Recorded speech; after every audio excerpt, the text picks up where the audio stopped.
Hey guys, so this is an Audi A4 B8.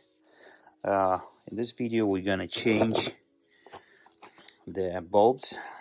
I got this d3s Philips. This is the code or version. It says it's up to 150% brighter than the older version. You can see this is Xenon X-treme Vision generation 2. So yeah, just got them the other day. I'm gonna show you how to put them in the headlights. First thing is gonna be to remove this screws right here. I have 4 of them, so we can have access to the headlights. So right now I'm gonna remove this one and come back. When this cover is removed, now we're gonna grab a T30 Torx 30. You have to loosen this one, this bolt right here. Take this one out, and then there are 2 bolts right here. One right here, which you have to loosen already, and then there's one right there also. Just loosen it. Don't have to take it out. Next step would be to disconnect this connector right here, and then we can just pull it out to the front. Like we can take it this way out. So I'll come back when I'm done with this one. You have to push it right here and take this one out, just like that. I'm gonna take it out and come back. It's really hard to do it with the left hand. So after you removed it, just put it on some cloth and just turn this one. We need only this one, so just turn it counterclockwise, and this is the actual bulb right here, and we're gonna remove it like that. Okay, and screw this one. Okay, carefully, and you can see it's almost bad, like really bad.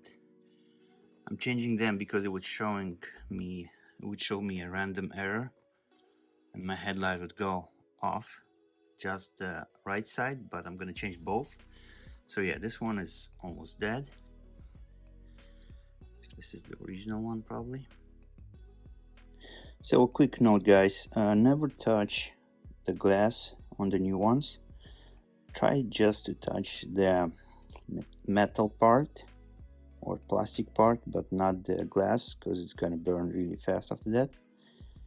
And make sure when you disassemble your old headlight, the engine was turned off for at least half hour and it's cold, and the bulbs are cold, so you don't have any electrical shock or something else happening. So yeah, I'm gonna take this one out and show you how to install it. So this is how the new one looks on the left, and the right is the old one. You can see clearly there is a difference. It's much clearer and it's totally different. And this is okay. So now we're gonna put it back. So to put it in, it's a little bit tricky. You can see that you might think you have to put it this way, but you have to put it on an angle a little bit and then just push it all the way and turn it so it should lock in place. So I'll try to do it on the camera. So like this, and just turn it. Okay, so it's locked in place. Then put this one carefully like that. Try to wiggle it a little bit, shake it, and if it's all good, then we're good with this one.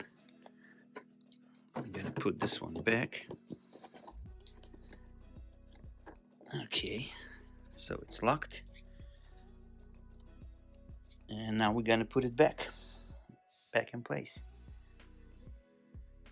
So if you put it back right, you should slide in perfectly.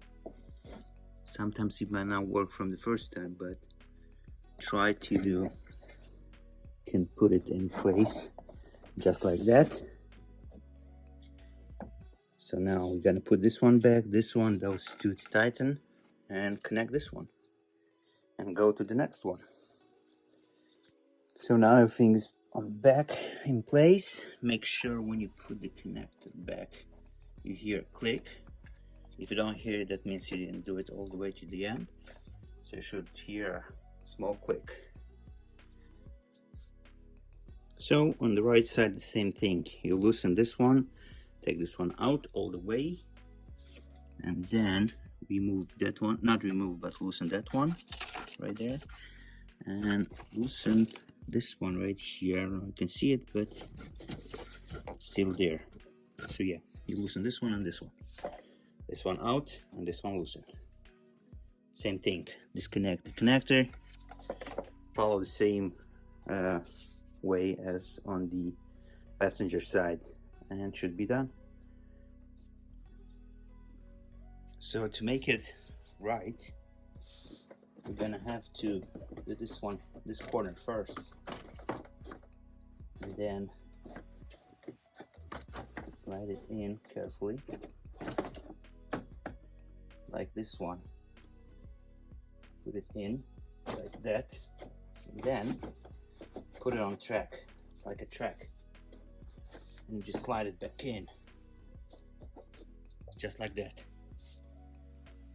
Then put this one back, those two, connect this one,